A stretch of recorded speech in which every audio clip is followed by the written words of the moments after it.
Hello, welcome to Manon's Little Kitchen. Today, as part of a Valentine's series, I'm going to show you how to make my ultimate chocolate cake.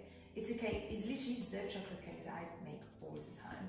It's quite a traditional American recipe, so what I'm going to do is I'm going to put all my dry ingredients in here and all my wet ingredients in here. So I have some buttermilk. So this is buttermilk, and sometimes I can't find it at the shop, but it's actually just whole milk and lemon. So squeeze half a lemon in the milk, and it's just going to be buttermilk. I have some vegetable oil. Then we have some eggs. Again, this is so easy because you don't really have to worry about mixing it too much or mixing it not enough. So I'm going to mix this first. Yes, it is a chocolate cake, but I'm going to add some coffee, some cold brew coffee. So it's going to look a bit like like a soup, but don't worry, it's going to come together. So yes, so the coffee is actually going to give this like very rich chocolatey flavour to your chocolate cake. So I've used instant coffee for this one. You could also use coffee extract or something. Okay, that's done. Now I have plain flour that goes in my mixer. I have sugar, caster sugar. So here I have baking powder and baking soda, some salt. I think a chocolate cake without salt is not going to be good. I have some unsweet cacao powder. So this is quite a lot of cacao, but again, it's a chocolate cake. So give it a mix. Okay, good. So my cacao flour mix is nicely mixed. And on low speed, I'm going to add my wet mix. Okay, I'm just going to use a spatula, go around. So you see it's a really nice batter. Stay smooth. Okay, so now my batter is done. And I'm just going to split it across 3 7-inch tins. So my trick for your cake not to stick, I have some lining paper on the bottom of the cake, and then the outside, I just cover them with butter and then flour. So this sponge is quite a soft sponge, which I like if there's one thing I hate, is for my cakes to be dry.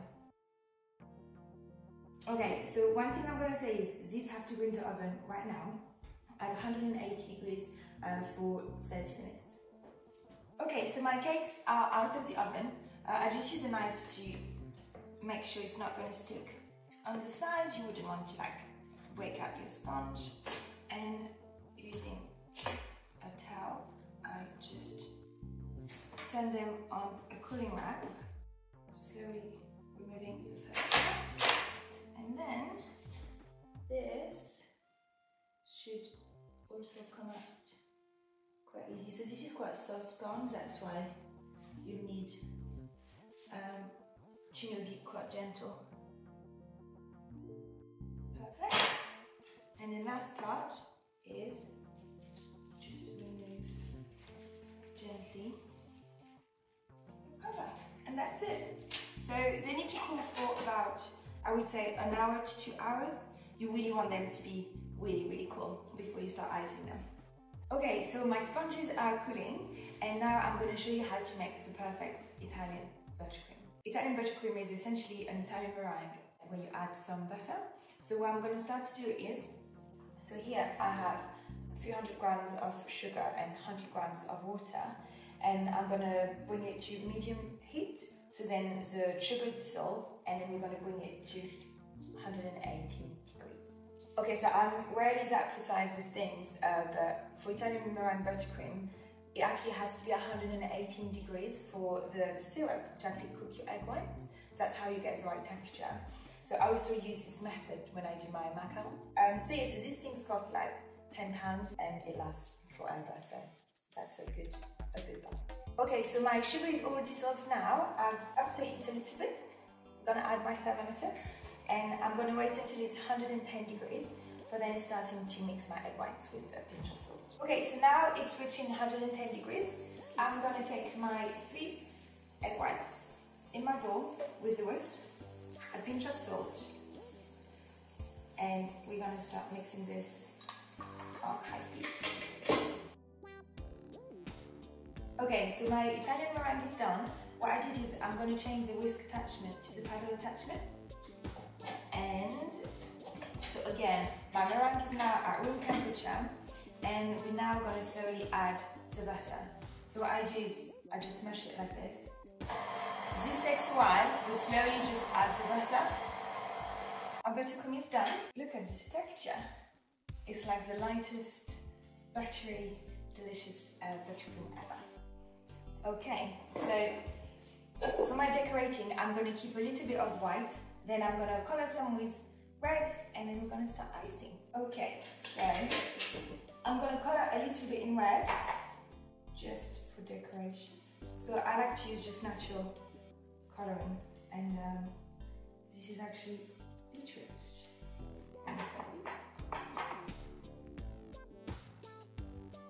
Okay, so I've got my two decoration ready now. I'm just going to add some cacao powder.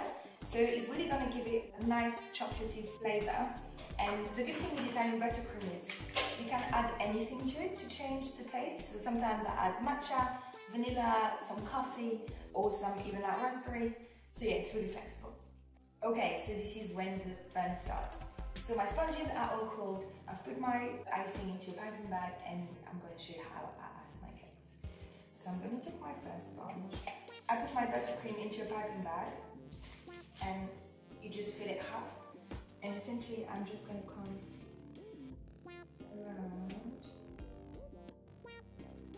So with these cakes, because it's so easy to change flavors, I add some caramel in between. I use my little palette knife.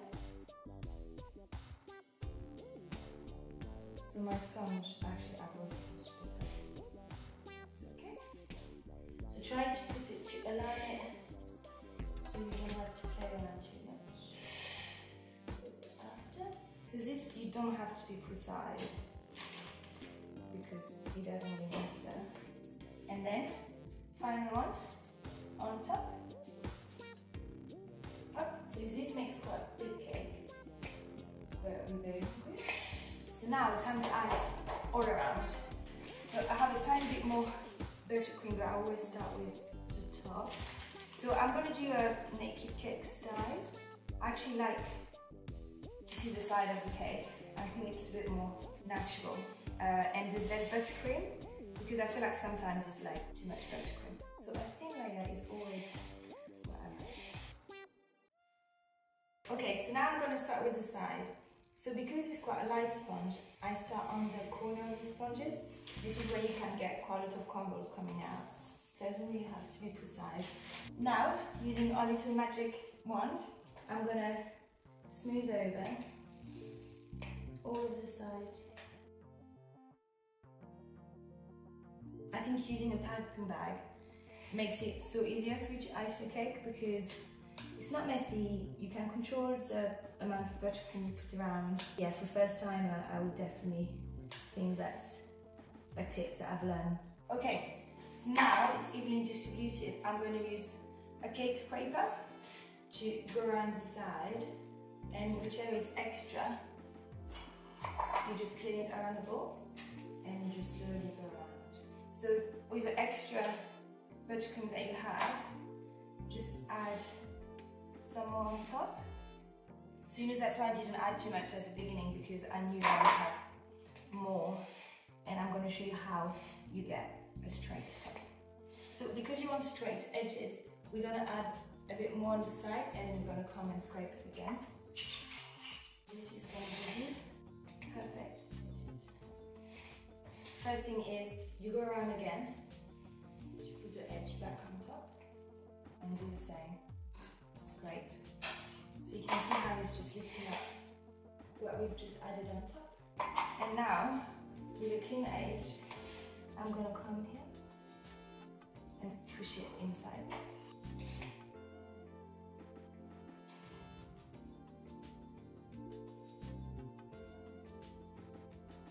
So now it's fully iced. I'm going to put it in the fridge for 10 minutes, just in time for me to do my chocolate dripping and then start decorating.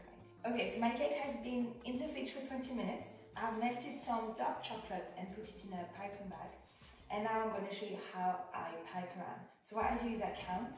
So I do like 1, 2, 1, 2, 3, 1, 2, 3, 4. So then you can actually count how much chocolate you're pouring out of this.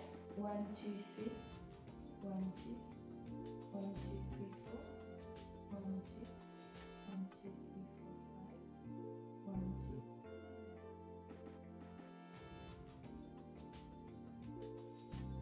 2. Okay, so now my dripping is done. I have some Italian buttercream in pink, and I'm just gonna do some little blob. I have a big nozzle, so my favorite. I have some white buttercream, and I'm gonna continue to decorate. The piping here, it has to be straight.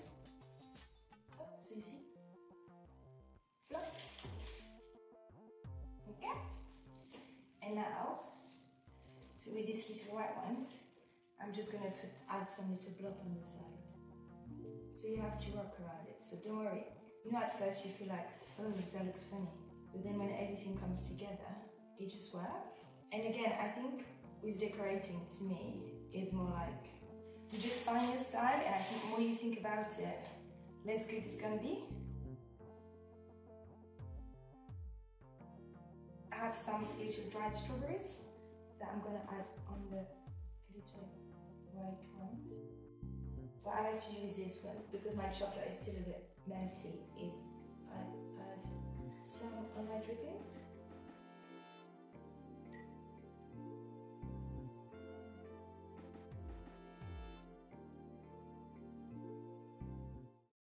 Et voilà my fully decorated Valentine's chocolate cake.